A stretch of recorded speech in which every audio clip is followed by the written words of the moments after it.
ఇది దైవ స్వరమే కానీ మానవ స్వరము కాదని కేకలు వేసిరి. మానవ స్వరము కాదని కేకలు వేసిరి. అంటే జనులు ఏం చేస్తున్నారట? ఆయన మాట్లాడుతుంటేనే ఆయన మాట విని ఏం చేస్తున్నారట?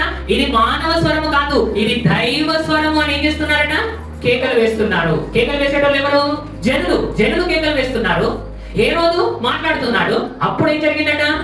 అతడు దేవునిని మహిమపరచనందున వెంటనే ప్రభుదూత అతనిని మొత్తెను గనుక ఏం పడి ప్రాణం విడిచాడట?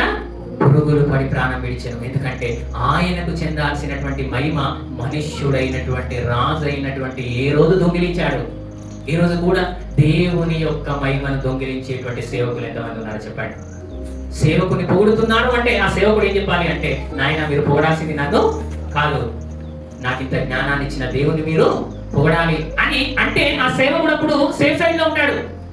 ఆ సేవకుడు అప్పుడు సేఫ్ పొజిషన్ లోకి వెళ్ళిపోతాడు. కానీ అరే వీళ్ళు పొగుడుతున్నారు, బాగున్నారు కదా, ఇంకా పొగిడించుకుందాము అనేటువంటి ఆలోచనతో ఉన్నాడు అంటే ఒక రోజు ప్రమాదం ఎవరికి వస్తుంది? పొగిడినటువంటి వాళ్ళు బాగానే ఉంటారు, కానీ పొగిడించుకున్నటువంటి సేవకుడు ఏమైపోతాడు?